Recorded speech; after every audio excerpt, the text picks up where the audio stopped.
ಎಲ್ರಿಗೂ ನಮಸ್ಕಾರ. ನಾನು ಯಾವಾಗಲೂ ಒಂದನ್ನು ಭಾಳ ಸ್ಟ್ರಾಂಗ್ ಆಗಿ ನಂಬ್ತೀನಿ. ಸಿನಿಮಾ ಕಥೆಗಳು ಸೌಂಡ್ ಮಾಡಬೇಕೇ ಹೊರತು ಸಿನಿಮಾದ ಹಿಂದಿನ ಕಥೆಗಳು ಸಿನಿಮಾದವ್ರ ಕಥೆಗಳು ಸೌಂಡ್ ಮಾಡಬಾರ್ದು ಅಂತ. ಅನ್ಫಾರ್ಚುನೇಟ್ಲಿ ಇವತ್ತು ಆ ಥರದೊಂದು ಇನ್ಸಿಡೆಂಟ್ ಆಯ್ತು. I am extremely sorry for that. ಅದ್ರ ಬಗ್ಗೆ ವಿವರವಾಗಿ ಮಾತಾಡೋಣ. ಅದನ್ನ ಹೊರತುಪಡಿಸಿದ್ರೆ ನಿಮ್ಗೆಲ್ರಿಗೂ ಟ್ರೇಲರ್ ಇಷ್ಟ ಆಗಿದೆ ಅಂತ ಅನ್ಕೋತೀನಿ. ಇದೊಂದು ಕರಾವಳಿಯ ಬಹಳ ಹಳೆಯ ಇತಿಹಾಸ ಇರುವಂತ ಜನಪದ, ನೂರಾರು ಸಾವಿರಾರು ವರ್ಷಗಳ ಇತಿಹಾಸ ಇರುವಂತ ಒಂದು ಕಂಬಳ ಅನ್ನುವ ಒಂದು ಗ್ರಾಮೀಣ ಕ್ರೀಡೆಯ ಮೇಲೆ ಮಾಡಿರುವಂತ ಒಂದು ಕತೆ.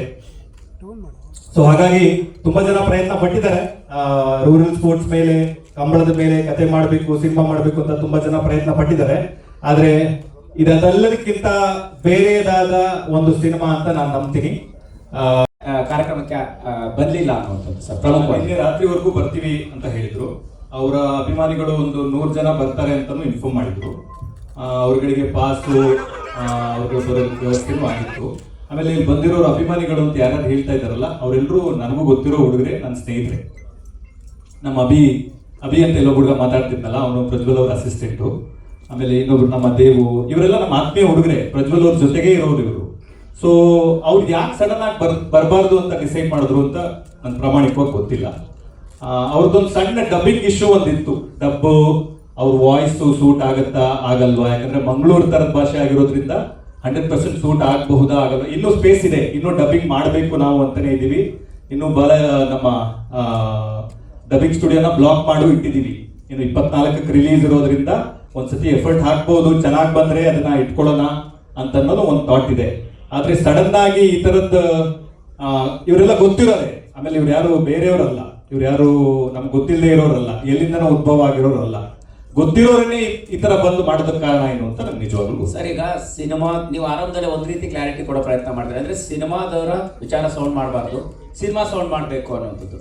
ಈ ಕನ್ನಡ ಸಿನಿಮಾ ಇಂಡಸ್ಟ್ರಿ ಈ ಪರಿಸ್ಥಿತಿಯಲ್ಲಿ ಈ ರೀತಿಯ ಗೊಂದಲ ಮತ್ತು ಗಲಾಟೆ ಈಗ ಚಿತ್ರತಂಡಕ್ಕೆ ಎಷ್ಟು ಜವಾಬ್ದಾರಿ ಆಗಿದೆ? ಯಾಕಂತಂದ್ರೆ ಅವರ ಅಭಿಮಾನಿಗಳೇ ಮಾಡ್ತಾ ಇರುವಂತದ್ದು, ಮತ್ತೆ ಕಾರ್ಯಕ್ರಮಕ್ಕೂ ಮುಂಚೆನೆ ಅವ್ರಿಗೆ ಗಮನಕ್ಕೆ ಇರ್ಲಿಲ್ವಾ, ಹೇಗೆ ಅನ್ನುವಂಥದ್ದು ಸರ್? ಅಲ್ಲ, ಖಂಡಿತವಾಗ್ಲೂ ಇರ್ಲಿಲ್ಲ. ಯಾಕಂದ್ರೆ ಅವರೆಲ್ಲ ಫಂಕ್ಷನ್ ಅಟೆಂಡ್ ಮಾಡಕ್ಕೆ ಅಂತ ಬಂದವರು.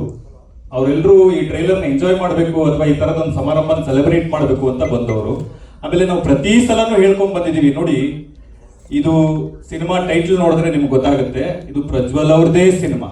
ಡೈನಾಮಿಕ್ ಪ್ರಿನ್ಸ್ ಪ್ರಜ್ವಲ್ ದೇವರಾಜ್ ಅಂತ ಹೆಸರಿದೆ ಬಿಟ್ರೆ 25, 30, 40 ವರ್ಷದಿಂದ ಕೆಲಸ ಮಾಡಿರೋ ಶ್ರೀಧರ್ ಸರ್ ಹೆಸರಿಲ್ಲ, ಮಿತ್ರ ಸರ್ ಹೆಸರಿಲ್ಲ, ರಾಜ್ ಶೆಟ್ಟರ್ ಹೆಸರಿಲ್ಲ.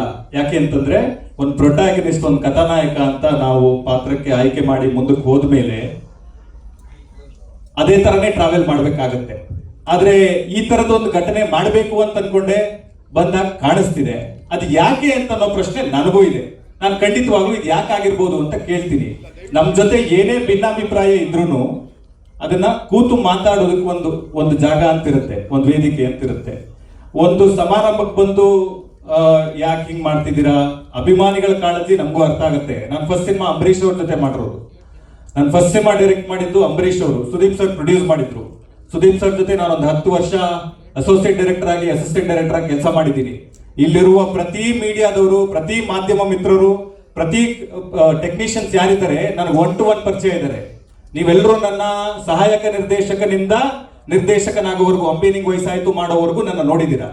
ಆದ್ರೆ ಈ ತರದ ಘಟನೆ ನಾನು ಎಲ್ಲೂ ನೋಡಿಲ್ಲ. ಹಾಗಾಗಿ ನನಗೂ ಒಂದು ಹೊಸ ಅನುಭವ ಇದು. ಅಭಿ ಒಂದ್ ನಿಮಿಷ, ಯಾಕಪ್ಪ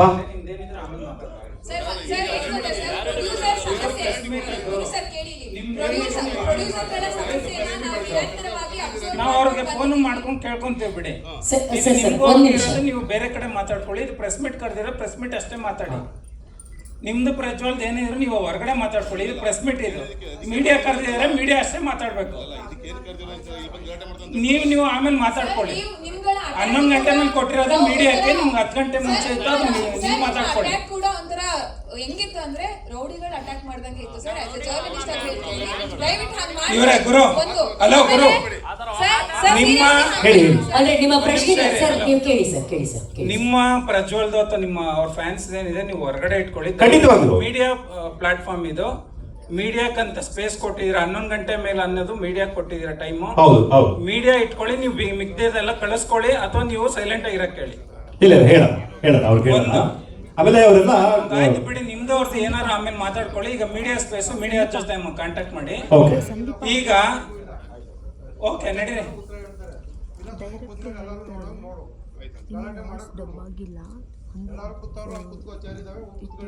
ಇಲ್ಲಿ ಏನೇ ಒಂದ್ ನಿಮಿಷ. ಸಮಸ್ಯೆ ಇದ್ರೂ ಕೂಡ ದಯವಿಟ್ಟು ಅದನ್ನ ನೇರವಾಗಿ ಹೇಳ್ಬಿಡಿ ಸರ್. ಇನ್ನ ಸಮಸ್ಯೆ ಈಗ ಗುರು, ಈಗ ಪ್ರಜ್ವಲ್ ಬರ್ದೇ ಇರೋದಕ್ಕೆ ಯೂಶುವಲ್ ಆಗಿ ಪ್ರಜ್ವಲ್ ಅಂತ ಅಲ್ಲ, ಯಾವುದೇ ಹೀರೋ ಅಥವಾ ಆರ್ಟಿಸ್ಟ್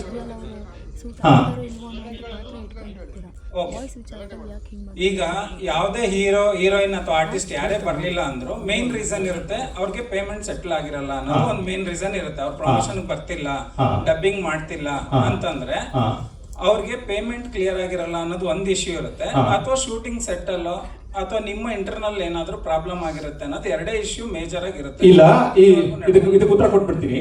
ಪೇಮೆಂಟ್ ಸೆಟ್ಲ್ ಆಗಿಲ್ಲ ಅನ್ನೋ ಇಶ್ಯೂ ಇದೆ. ಪ್ರಜ್ವಲ್ ಅವ್ರಿಗೆ 1,25,00,000 ಮಾತಾಡಿದ್ವಿ, 1 crore ಕೊಟ್ಟಿದೀವಿ, ಇನ್ನೂ 25 lakhs ಬ್ಯಾಲೆನ್ಸ್ ಇದೆ. ಅದನ್ನ ಕೊಡ್ತೀವಿ ಅಂತ ಮಾತಾಡ್ಕೊಂಡಿದೀವಿ, ಅವರು ಸರಿ ಅಂತ ಒಪ್ಕೊಂಡಿದ್ದಾರೆ. ಆಯ್ತಾ? ಅದಾದ್ಮೇಲೆ ಈ ಹೊಸ ಇಶ್ಯೂ ಯಾಕೆ ರೈಸ್ ಆಗಿದೆ ಅಂತ, ಅಥವಾ ಇವ್ರಿಗೆ ಏನಾದ್ರು ಅವ್ರ ಜೊತೆ ಸಮಸ್ಯೆ ಇದೆಯಾ ಅಥವಾ ನಮ್ ಜೊತೆ ಸಮಸ್ಯೆ? ಅದ್ರ ಬಗ್ಗೆ ಕೇಳ್ತಿಲ್ಲ, ಫ್ಯಾನ್ಸ್ ಬಗ್ಗೆ ಕೇಳ್ತಿಲ್ಲ. ನಿಮ್ಮ ಪ್ರಜ್ವಲ್ ಮತ್ತೆ ನಿಮ್ಮ ಸಿನಿಮಾ ಬಗ್ಗೆ ಅಷ್ಟೇ ಮಾತಾಡ್ತೀನಿ. ಯಾಕೆ ಅಂತಂದ್ರೆ ನೀವು ಇದ್ರ ಹಿಂದೆ ಬಿಟ್ಟಿರೋ ಒಂದು ಮುದ್ದುಗುಮ್ಮ ಸಾಂಗ್ ಅಲ್ಲೂ ಕೂಡ ಅವರ ವಾಯ್ಸ್ ಇರ್ಲಿಲ್ಲ. ಹೌದು ಹೌದು. ಈಗ ನೀವು ಯಾವುದೇ ಕಂಟೆಂಟ್ ಬಿಟ್ರು ಕೂಡ ಅವ್ರ ವಾಯ್ಸ್ ಇಲ್ಲ. ಹೌದು. ಯಾವುದೇ ಒಂದು ಸಿನಿಮಾಕ್ಕೆ ಡಬ್ ಮಾಡಿಲ್ಲ ಅಂತಂದಾಗ ಅದು ಕ್ವಶನ್ ರೈಸ್ ಆಗೇ ಆಗುತ್ತೆ. ಬರೀ ಅವ್ರ ಫ್ಯಾನ್ಸ್ ಅಲ್ಲ, ಆಡಿಯನ್ಸ್ಗೂ ಕೂಡ ಅವ್ರ ಪರ್ಟಿಕ್ಯುಲರ್ ಆರ್ಟಿಸ್ಟ್ ವಾಯ್ಸ್ ಇರ್ಲೇಬೇಕಾಗುತ್ತೆ. ಸೊ ಅದನ್ನ ನೀವು ಫುಲ್ಫಿಲ್ ಮಾಡೋದಕ್ಕೆ ಏನು ಪ್ಲಾನ್ ಮಾಡ್ಕೊಂಡಿದೀರಾ ಅದನ್ನ ಹೇಳಿ. ನಾವು ಈ ಟ್ರೈಲರ್ ಆದ್ಮೇಲೆ ಅವ್ರ ಹತ್ರ ಹೋಗಿ, ನಾವು ಆಲ್ರೆಡಿ ವಿಷಯ ಏನ್ ಹೇಳಿದೀನಿ ಅಂತ ಕಮ್ಯುನಿಕೇಟ್ ಮಾಡಿ, ಟ್ರೈಲರ್ ಆದ್ಮೇಲೆ ಅವ್ರ ಹತ್ರ ಹೋಗಿ ಡಬ್ ಮಾಡಿ ಉಳಿದಿರೋದು ಏನಿದೆ ನಾವು 4 ಗೋಡೆ ನಡುವೆ ಕೂತು ಮಾತಾಡಿ ಬಗೆಹರಿಸ್ಕೊಳ್ಳೋಣ ಅಂತ ಅವ್ರಿಗೆ ಮಾತಾಡಿದೀವಿ. ಇದು ಕಮ್ಯುನಿಕೇಟ್ ಆಗಿದೆ. ಆದ್ರೆ ಅದಾದ್ಮೇಲೆ ಅವ್ರ ಕಡೆಯಿಂದ ಯಾವುದೇ ಉತ್ತರ ಬರಲಿಲ್ಲ. ಈಗ ಇನ್ನೊಂದು ಹಿಂದೆ ಓಡಾಡ್ತಾ ಇರೋ ವಿಷಯ ಏನಂತ, ರಾಜ್ ಬಿ ಶೆಟ್ರು ಒಂದ್ ಅಂತ ಆದ್ಮೇಲೆ ಬಂದ್ರು, ಅದೇನಾದ್ರೂ ಅವ್ರಿಗೆ ಇರಿಸ್ಮುರ್ಸ್ ಆಗಿದ್ಯಾ? ಖಂಡಿತವಾಗ್ಲೂ ಇಲ್ವಲ್ಲ. ಅದು ಕಥೆಯಲ್ಲೇ ಮಹಾವೀರ ಅನ್ನುವ ಪಾತ್ರ ಇದೆ. ಈ ಪಾತ್ರನ ಯಾರಾದ್ರೂ ವೆಲ್ ನೋನ್ ಆಕ್ಟರ್, ಪಾತ್ರಕ್ಕೆ ಸೂಟ್ ಆಗುವಂತವ್ರು, ಯಾರಾದ್ರೂ ತುಂಬಾ ಸ್ಟೇಜರ್ ಇರುವಂತವ್ರು, ಕರಾವಳಿ ಭಾಗದವರು ಮಾಡಬೇಕು ಅಂತ ಮೊದಲಿಂದನೂ ಐಡಿಯಾ ಇತ್ತು. ಅವಾಗ್ಲೂ ಇತ್ತು, ಇವಾಗ್ಲೂ ಇದೆ. ನಮ್ಮ ಪುಣ್ಯಕ್ಕೆ ಅವ್ರು ಬಂದ್ರು, ಒಪ್ಕೊಂಡು ಬಂದ್ರು. ಸೊ ಅದ್ರಲ್ಲಿ ಏನು ಕನ್ಫ್ಯೂಷನ್ ಇಲ್ವಲ್ಲ. ಈ ಕ್ವಶನ್ ಅವ್ರ ಎದುರಿಗೆ ಯಾಕೆ ಕೇಳ್ತೇನೆ ಅಂದ್ರೆ, ಇದು ಶುರುವಾದಾಗ ಪ್ರಜ್ವಲ್ ದೇವರಾಜ್ ಅನ್ನೋ ಸಿನಿಮಾ ಅಂತ ಅಷ್ಟೇ ಆಗಿದ್ರಿಂದ, ಒಂದಂತ ಆದ್ಮೇಲೆ ಅವ್ರು ಬಂದಿದ್ರಿಂದ ಆ ತರ ಏನಾದ್ರು ಇರ್ಸ್ಮೂರ್ಸ್ ಆಯ್ತಾ? ಖಂಡಿತವಾಗ್ಲೂ ಇಲ್ಲ. ಇರ್ಸ್ಮೂರ್ಸ್ ಆಗುವಂತದ್ದು ಟ್ರೈಲರ್ ಆಗ್ಲಿ ಇಡೀ ಕಥೆಯಲ್ಲಾಗ್ಲಿ ಏನೂ ಇಲ್ಲ. ಇದು ಇರ್ಸ್ಮೂರ್ಸು ಆಗುವಂತ ಪ್ರಶ್ನೆ ಇದ್ರಲ್ಲಿ ಬರಲ್ಲ. ನೀವು ಅವ್ರಿಗೆ ಮುಂಚೆನೆ ಹೇಳಿದ್ರ ಇವ್ರು ಇದಾರೆ ಅಂತ ಆರ್ಟಿಸ್ಟ್? ಬೇರೆ ಯಾರು ಬೇಕಾದ್ರೂ ಬರ್ಬೋದು ಅಂತ ಹೇಳಿ, ಯಾವ ದೊಡ್ಡ ಕಲಾವಿದ್ರು ಬೇಕಾದ್ರೂ ಈ ಪಾತ್ರ ಮಾಡಬಹುದು ಅಂತ ಮುಂಚೆನೆ ಅವ್ರಿಗೆ ಅಪ್ಡೇಟ್ ಮಾಡಿದ್ವಿ.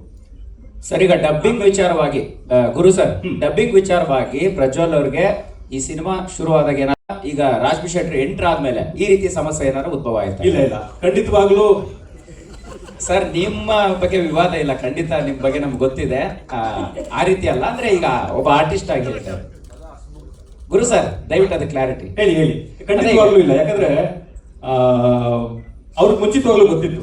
ಪ್ರಜ್ವಲ್ ಅವರು ಬಹಳ ಕ್ಲಾರಿಟಿಯಾಗಿ ಹೇಳಿದ್ವಿ, ಈ ಪಾತ್ರನ ಯಾರಾದ್ರೂ ಒಂದು ಬಹಳ ಯೂನಿಕ್ ಸ್ಟೇಜ್ ಇರೋರು ಮಾಡಬೇಕು, ಅವ್ರು ನೋಡಿದ್ರೆ ಕಮಲ ಪ್ರಪಂಚದವರು ಅಂತ ಅನಿಸ್ಬೇಕು, ಅವ್ರ ತರದವರೇ ಮಾಡಬೇಕು ಅಂತ ಮಾತಾಡಿದ್ವಿ. ಆಗ ಅದ್ರ ಬಗ್ಗೆ ಏನು ಕನ್ಫ್ಯೂಷನ್ ಇಲ್ಲ. ಮತ್ತೆ ಇವರು ಎಕ್ಸಾಕ್ಟ್ ಆಗಿ ಏನ್ ಸರ್ ಪ್ರಾಬ್ಲಮ್ ಆಗ್ತಾ ಇರೋದು ಅವ್ರಿಗೆ? ಈಗ ನೀವು ಕನ್ವೆ ಕೂಡ ಮಾಡಿದಿರಿ, ಸೊ ಡಬ್ಬಿಂಗ್ ಕೂಡ ಬೇರೆಯವ್ರನ್ನ ನಾನು ಕನ್ವೆ ಆಗೋರ್ನ ಮಾಡ್ತೀನಿ ಅಂತಾನು ಕೂಡ ಅವ್ರ ಗಮನಕ್ಕಿದೆ. ಸೊ ಹಾಗಾದ್ರೂ ಕೂಡ ಯಾಕೆ ಈ ರೀತಿ ಸಮಸ್ಯೆ? ಮತ್ತೆ ಈಗ ಈ ಇವೆಂಟ್ಗೂ ಮುಂಚೆ ಯಾವಾಗ ಮಾತಾಡಿದ್ರಿ, ಅವರಿಂದ ಏನ್ ಉತ್ತರ ಬಂತು? ಇಲ್ಲ, ಈ ಇವೆಂಟ್ ಮುಂಚೆ ಒಂದು ಹೆಚ್ಚು ಕಡಿಮೆ 1.5-2 ತಿಂಗಳಿಂದ ಅವ್ರನ್ನ ರೀಚ್ ಆಗಿ ಟ್ರೈ ಮಾಡ್ತಾ ಇದ್ದೀವಿ. ಅವರು ಶೂಟಿಂಗ್ ಅಲ್ಲಿ ಇದಾರೆ, ಬಿಸಿ ಇದಾರೆ, ಸಿಗ್ತಾರೆ ಅಂತ ನಮಗೆ ಕಮ್ಯುನಿಕೇಟ್ ಆಗ್ತಾ ಇದೆ. ಆಯ್ತಾ? ಆದ್ರೆ ನಾನು ಈ ಸಿನಿಮಾಗೆ ನಿರ್ದೇಶಕನೂ ಹೌದು, ನಿರ್ಮಾಪಕನೂ ಹೌದು. ಹಾಗಾಗಿ ನಾನು ನನ್ನ ಕೆಲಸಗಳಲ್ಲಿ ಬಿಸಿ ಇದ್ದೀನಿ. ಇದನ್ನ ಕಮ್ಯುನಿಕೇಟ್ ಮಾಡೋದಕ್ಕೆ ನನ್ನ ಟೀಮ್ ಇದೆ. ಅವ್ರು ಕಮ್ಯುನಿಕೇಟ್ ಮಾಡ್ತಾ ಇದ್ದಾರೆ, ಅವ್ರು ಬಿಸಿ ಇದ್ದಾರೆ, ಸಿಗ್ತಾರೆ, ಹೇಳ್ತಾರೆ ಅಂತ ಅವರ ಮ್ಯಾನೇಜರ್ ನಮ್ಗೆ ಕಮ್ಯುನಿಕೇಟ್ ಮಾಡ್ತಾ ಇದ್ರು. ಆದ್ರೆ ಈ ಸಮಸ್ಯೆ ನಿನ್ನೆ ರಾತ್ರಿವರೆಗೂ ಇರಲಿಲ್ಲ. ಓಕೆ, ಅಲ್ಲ ಪ್ರಜ್ವಲ್ ಅವ್ರ ಜೊತೆಗೆ ನೀವು ನೇರವಾಗಿ ಮಾತಾಡಿದ್ದೀರಾ? ನಾನು ಮಾತಾಡಿ 1-2 ತಿಂಗಳಾಗಿತ್ತು. ಏನ್ ಕಾರಣ ಸರ್ ಅಲ್ಲಿಂದ ಇಷ್ಟು ಗ್ಯಾಪ್ ಆದ್ರೂ? ನನ್ನ ಎಲ್ಲಾ ಮೆಸೇಜ್ಗಳಿಗೂ ಎಲ್ಲಾ ಫೋನ್ಗಳಿಗೂ ಅವ್ರದ್ದು ರೆಸ್ಪಾಂಡ್ ಮಾಡ್ತಾ ಇಲ್ಲ. ಏನಾದ್ರೂ ಸಮಸ್ಯೆ ಇದ್ರೆ ಮಾತಾಡಿ ಅದನ್ನ ಸರಿ ಮಾಡ್ಕೊಳ್ಳೋಣ ಅಂತ ಬಹಳ ಸಾರಿ ಪ್ರಯತ್ನ ಪಟ್ಟಾಗ್ಲೂ ಅವರು ಫೋನ್ಗೆ ಸಿಗ್ತಾ ಇಲ್ಲ. ಉದ್ದೇಶಪೂರ್ವಕ ಆಗಿದೆ ಅನ್ಸುತ್ತೆ ಸರ್ ನಿಮ್ಗೆ ಇವತ್ತಿನ ಈ ಬೆಳವಣಿಗೆ ನೋಡಿದ್ರೆ ಉದ್ದೇಶಪೂರ್ವಕವಾಗಿ ಆಗಿದೆ ಅಂತ ಅನಿಸ್ತಾ ಇದೆ. ಇರ್ಬೋದು. ಯಾಕೆ ಅಂತಂದ್ರೆ ಇವರೆಲ್ಲರೂ ಗೊತ್ತಿರೋರೆ, ಅವ್ರ ಜೊತೆಗಿರೋರೆ, ಬೆಳಿಗ್ಗೆ ಇದ್ರೆ ಅವ್ರ ಅಕ್ಕಪಕ್ಕ ಇರೋ ಹುಡುಗರೆ. ಆಮೇಲೆ ನನ್ಗೇನು ಇವ್ರು ಯಾರು ಹೊಸಬರಲ್ಲ ಸರ್. ಇವ್ರ ಫಂಕ್ಷನ್ ಬರ್ತೀವಿ, ಸಂಭ್ರಮ ಸೆಲೆಬ್ರೇಟ್ ಮಾಡೋಣ ಅಂತನೋ ಒಂದು ಆಂಗಲ್ ಅಲ್ಲಿ ಬಂದು. ಸರ್ ಇದೇನು ಸರ್ ಇಲ್ಲಿ ಇಲ್ಲ ನೋಡಿದ್ರು, ಸಿನಿಮಾ ನೋಡಿದ್ರು. ಡಬ್ಬಿಂಗ್ ಮುಂಚೆ, ಪೋಸ್ಟ್ ಪ್ರೊಡಕ್ಷನ್ ಶುರುವಾಗ ಮುಂಚೆ ಫುಲ್ ಫಿಲ್ಮ್ ನೋಡಿದ್ರು. ಹಿ like it. He said it will be the best film of my life. ನನ್ನ ಜೀವನದಲ್ಲಿ ಒಂದು ಅದ್ಭುತ ಕತೆ ಇದು, ನನ್ನ ಜೀವನದಲ್ಲಿ ಒಂದು ಲ್ಯಾಂಡ್ ಮಾರ್ಕ್ ಫಿಲ್ಮ್ ಆಗುತ್ತೆ ಗುರು, ಐ ಆಮ್ ಸೋ ಹ್ಯಾಪಿ ಅಂತ ನಮ್ಮ ಆಫೀಸಿಗೆ ಬಂದು ನಮ್ಮ ಹತ್ರ ಒಂದು ಬೆಳಗಿನ ಜಾವ 2 ಗಂಟೆವರೆಗೂ ನಮ್ಮ ಆಫೀಸಲ್ಲಿ ಇದ್ರು, ಮಾತಾಡಿದ್ರು. Is basically very happy about the film. Sir ಈಚೆ ಸೈಡ್ ಸರ್ ಇಲ್ಲಿ ಸರ್ ಗುರು ಸರ್ ಇಲ್ಲಿ ಸಿನಿಮಾ ಡಿಲೇ ಆಗಕ್ಕೆ ಪ್ರಜ್ವಲ್ ಅವರೇ ಕಾರಣನ ಹೇಗೆ ಅಂತ? ಖಂಡಿತವಾಗ್ಲೂ ಇಲ್ಲ. ಯಾಕಂದ್ರೆ ಯಾವತ್ತೋ ಕರಾವಳಿ ಬರ್ಬೇಕಿತ್ತು, ಸಾಕಷ್ಟು ಬಾರಿ ರಿಲೀಸ್ ಡೇಟ್ ಅನೌನ್ಸ್ ಮಾಡ್ತೀನಿ ಅಂತಿದ್ರಿ. ಇಲ್ಲ, ರಿಲೀಸ್ ಡೇಟ್ ನಾವು ಫಸ್ಟ್ ಒಂದೇ ಅನೌನ್ಸ್ ಮಾಡಿದೀವಿ, ಅದೇ ಡೇಟ್ಗೆ ಸ್ಟಿಕ್ ಆನ್ ಆಗ್ತಾ ಇದೀವಿ. ಡಿಲೇ ಆಗೋದಕ್ಕೆ ಖಂಡಿತವಾಗ್ಲೂ ಅವ್ರ ಕಾರಣ ಅಲ್ಲ. ಡಿಲೇ ಆಗೋದಕ್ಕೆ 100 ಕಾರಣ ಇದೆ. ಅದೇನು ಅಂತಂದ್ರೆ, ಒಂದು ಈ ತರದ ಒಂದು ಬ್ಯಾಕ್ ಡ್ರಾಪ್ ಇರೋ ಫಿಲ್ಮ್, ಐ ಆಮ್ ಶೋರ್ ನಿಮ್ಗೆ ಟ್ರೈಲರ್ ನೋಡಿದಾಗ ನಿಮ್ಗೆ ಗೊತ್ತಾಗುತ್ತೆ. ಯಾಕೆ ಅಂತಂದ್ರೆ ಇದರಲ್ಲಿ 100 ಕೋಣಗಳಿದಾವೆ, ಕಂಬಳಗಳಿದಾವೆ, ಜನ ಇದ್ದಾರೆ, ಪ್ರತಿ ಫ್ರೇಮ್ ಅಲ್ಲೂ ಎಷ್ಟು ಎಫರ್ಟ್ ಇದೆ ಅಂತ ಐ ಆಮ್ ಶೋರ್ ನಿಮ್ಗೆಲ್ಲ ಕಾಣಿಸ್ತಿದೆ. ಆದ್ರ ಮೇಕಿಂಗ್ ಪ್ರಾಸೆಸ್ ಟೈಮ್ ತಗೋತೆ ಹೊರತು ಪ್ರಜ್ವಲ್ ಅವ್ರು ಯಾವುದೇ ಕಾರಣಕ್ಕೂ ಟೈಮ್ ತಗೊಳ್ಳಿಲ್ಲ.